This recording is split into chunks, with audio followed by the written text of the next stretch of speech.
joining us for today's story. Today's story is called Nacho and Lolita. It is a great story about friendship and love.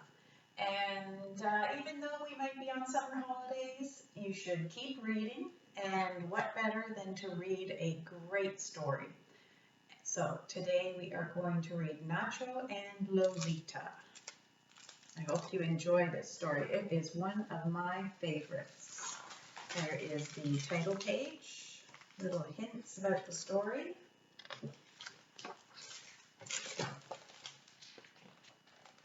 And I'm going to turn the book this way so you can see the illustrations a little bit better. Once, when the two Californias ran alta y baja, high and low along the Sea of the Pacific, a mysterious bird landed on the branch of a mesquite tree in the valley of San Juan. His name was Nacho, and he was a pitacoche. Rare and majestic, he heralded the sunset with whistling songs and carried the colors of the world in his feathers.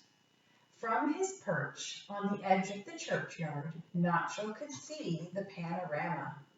Acres of dirt rolled into thirsty riverbeds that held only a trickle of water. Nothing grew in the fields. Even the leaves of the mesquite tree matched the adobe of the mission San Juan Capistrano. What a dismal place, Nacho thought. Everything seemed to blend into the same brown landscape, except for Nacho. With a little too much pride, he spread his feathers, preening and fluffing as he waited for the day to fade. And then, at the moment the sun closed its eye, Nacho trumpeted the passing of the light with song, his trill like a mysterious wind. Ooh-wee-ah, ooh-wee-oo. A crowd gathered to admire his evening ritual.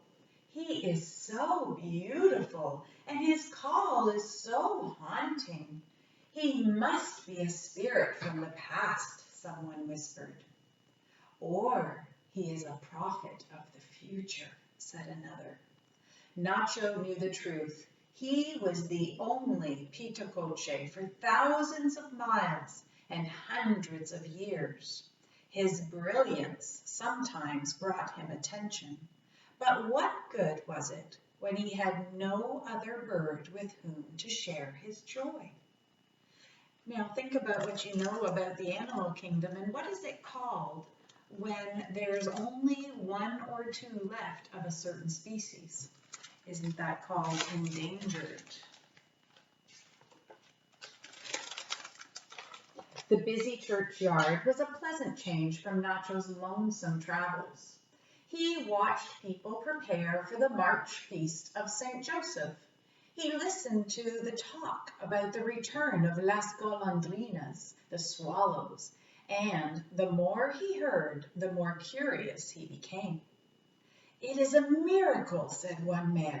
Every year the tiny birds cross the great waters to this very place, arriving on the feast day. Then, when the days grow shorter, they leave again for another world, always together.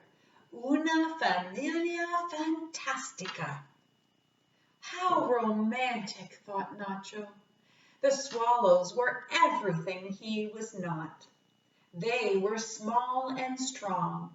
He was big and bound to the land, unable to fly long distances without resting. They were a fantastic family flying together over the ocean. He didn't belong to anyone. Intrigued by the people's preparations and caught up in their enthusiasm, Nacho wondered what he could do to help. I have nothing to offer, he thought, except my songs.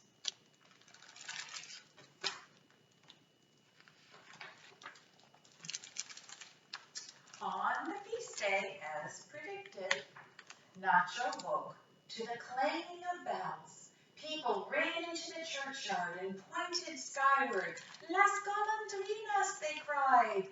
A scout swallow circled above, then another, followed by a flight of swallows trailing in the sky. All morning they came, swooping down toward the mission and landing in the caves. I'm sorry, they landed in the eaves. One small swallow chose the belfry of the chapel to make her nest. That's the belfry here. All day she flew back and forth to the riverbed, gathering bits of mud and twigs. Each time she passed Nacho, she peeked at him. Did she notice my glorious feathers, he wondered? My regal stature? I am colorful and noble. Or was it something else? Could she see my pitiful and lonely spirit?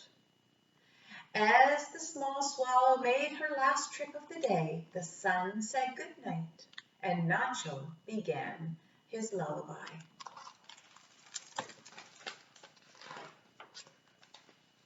Every swallow leaned forward to hear the magnificent serenade. The small one stopped on the ox cart and listened. When Nacho finished his song, he plucked one of his feathers and flew to the ox cart. As was his destiny, once a colorful feather was spent, a gray feather grew back in its place. But Nacho didn't mind.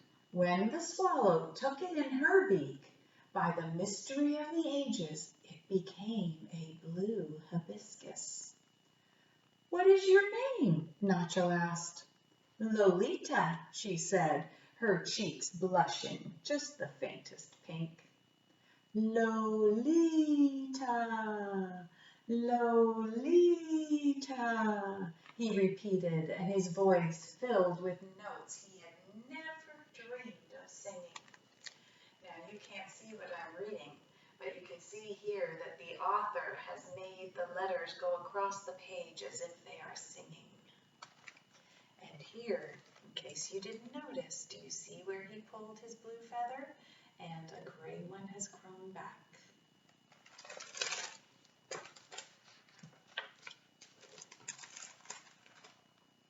Days passed and Nacho cheerfully busied himself among the swallows. He carried bits of dry grass and dollops of mud in for their nests, especially Lolita's. After the speckled eggs appeared, he used his wide wings to protect them, especially Lolita's. When the chicks were born, he searched for beetles and flies and spiders and delivered them to each home, especially Lolita's. Thank you, Nacho, she said. You are splendid. You are magnificent.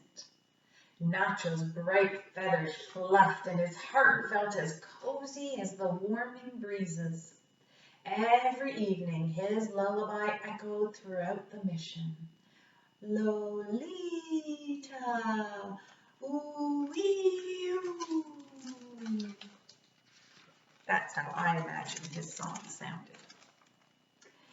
By summertime, Lolita and her chicks were always by Nacho's side. Nacho was so full with affection and purpose that he could not remember a time before he came to the mission. Together, he and Lolita watched the chicks fledge and fly. As the days grew longer, they stayed in the fields until sunset, foraging for worms and bugs. Then, one day, a September gust brought a message with the wind, and a hint of uneasiness settled among the swallows. I think the message was that the seasons were beginning to change.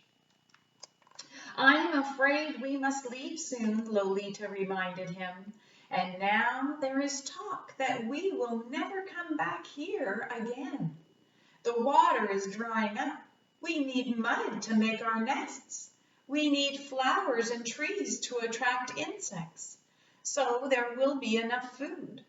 Without the river to guide us, we will easily miss this spot next year.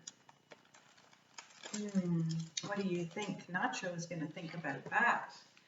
And if we look at the illustration on the next page, we can see exactly how he feels. Look at the sad look on his face. Nacho panicked. He'd forgotten that Lolita would have to leave. Now she might never return.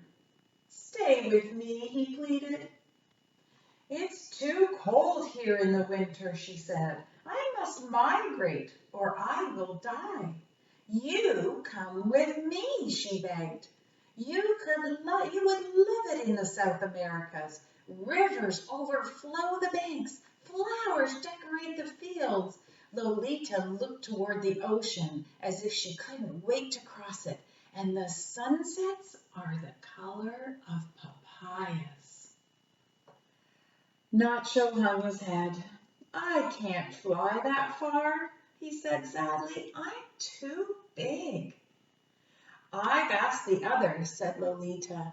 There is one idea that might work if you are willing. Now, before we continue the story, ask yourself, what do you think is the one idea that the swallows had that would help Nacho to join them and make it through the journey? Was this your thought? Wonder what he's going to do with that stick. Lolita led Nacho to a quiet cove. Carry this branch in your talons, she said. Now, these are talons. They are big, strong claws on a bird, like an eagle also has talons. Fly as long as you can, she said, and when you grow tired, drop the branch into the water and then rest on it.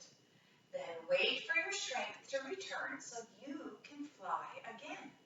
Because, of course, what happens to wood when you drop it in water? It will float. Nacho did as Lolita instructed and bobbed safely on the calm water.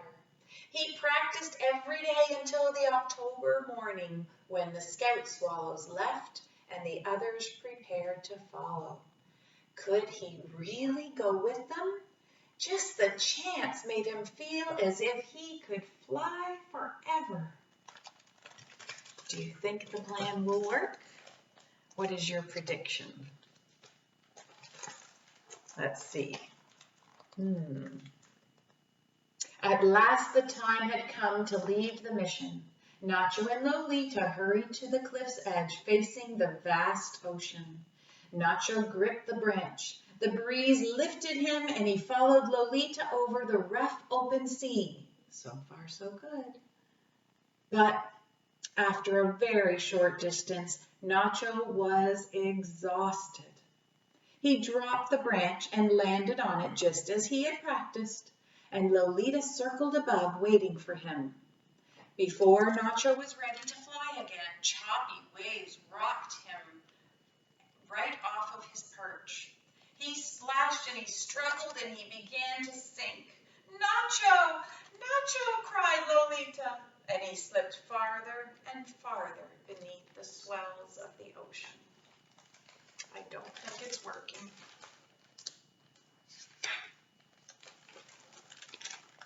A 1,000 swallows turned back. They flew down and they lifted Nacho to safety. On the cliff top, gasping for air, he knew the truth. A big pitacoche and a small swallow were not meant to be together. Go, he told Lolita. We will meet in our dreams. When she disappeared from sight, his heart felt as barren as the land. That night, as the sun slid away, Nacho's song ached with sadness. Lolita, I love you. Very sad. Winter came with heavy fog. Nacho sat sentry in the mesquite tree and remembered the happy times with La Familia Fantastica. He thought about the first time he saw Lolita and how he had given her some of his feathers. He looked at the gray feather that had grown back in its place. I would give all of my colorful feathers if the swallows and my Lolita would come back, he thought. Wasn't there some way to guarantee their return? Nacho flew to the belfry every day.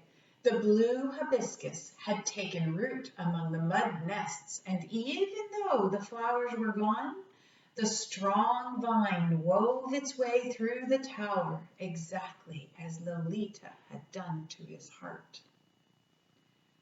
When spring poked its head into February, the vine held buds that promised returning blossoms. All that from just one feather. Suddenly, Nacho knew what he must do. What do you think he's going to do? What idea just came to him? Make a prediction about what's going to happen next. In March, when the people began their preparations for the feast of St. Joseph, Nacho began to prepare too. He flew to the fields, plucking his orange and yellow feathers, and as fast as he planted them, the acres bloomed of poppies and mustard. He left a trail of blue feathers in the riverbed, and it overflowed, filling the small creeks and marshes. He pushed green feathers into the soil until palms danced in the breeze and orange trees flourished. He tucked feathers over arches and balconies, and draperies of bougainvillea appeared. As Nacho worked, he wondered if the swallows would find their way. Determined, he planted feathers in every patch of earth in the churchyard until a splendor burst forth. Was that the plan you thought he was going to do? Look at the beauty he created. Look at all the color. And you can see him tossing his feathers to create all the color. But look at Nacho himself. What has happened to the color? And with each feather that he pulled out, you can see that they've all been replaced with gray.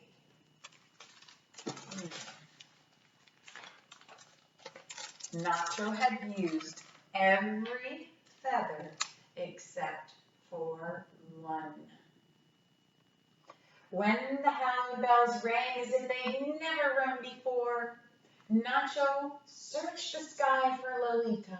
A million thoughts raced through his mind. What if she doesn't recognize me? What if she doesn't like me now that I'm as drab as a mud hen? Nacho watched the scout swallows dive around the mission in a frenzy of joy and excitement. One after another they came, followed by a flurry of swallows. He turned his head toward the heavens and he waited. Will Lolita be one of the swallows that come with them? And here's the view from a bird's eye view. Do you see all the swallows darting and flying overhead? Back after their long separation through the winter. When at last Lolita found Nacho in the mesquite tree, it was as if they had been together for thousands of miles and hundreds of years. I no longer have my beautiful colors, she said. To me, you will always be splendid, she said. Together they flew toward the river to gather mud and twigs to make a nest. Before the day faded, Nacho plucked the very last bright feather from his wing and tossed it toward the westward clouds. Then, at the moment the sun closed its eye, Nacho heralded the passing of the day with a concert and a papaya sky. And isn't that what Lolita said she loved about their journey to the South Americas, the papaya sky? And he saved that last feather for her to have that sky. So that is the end of the story. It is actually a story story based on some Mexican folk tales. And I have two suggestions for you if you would like something to do after hearing the story. One is to research or look at pictures of different kinds of birds. They have many different kinds of beaks, many different designs in their feather colorings, many different kinds of legs and claws called talons. And so once you find out what some of the different types are, my suggestion is to create your own magical bird. Choose which style of beak that you think your bird would have, what kind of feathers, what kind of legs, what does the tail look like, and how is the color spread out in designing the bird. Then you might decide, what does that bird eat? What is the background? What does its habitat look like? And create your own environment for this bird. Another thing, if you are a curious type of person, is to research animals that migrate. These swallows really do migrate each year, and that's where part of the idea for the story comes from. And you could research other creatures in the animal kingdom that also migrate. It's fascinating to learn about monarch butterflies that migrate to Mexico each year, and they fill trees with monarch butterflies that have made an incredible journey. It's quite amazing. So some animals migrate by air and flight, and some animals migrate with their journey on land. So pick an animal that you're interested in and learn about its migration. And that way you will keep learning as you are home for the summer. I hope you enjoyed the story. It's one of my favorites, and when I read it to my class, they clap at the end of this one because they love it so much. I think they see that I love it too. And I hope that you remain curious, remain mindful, keep reading. Have a great day, everybody, and don't forget, keep reading great stories and have a great day. Bye, everyone.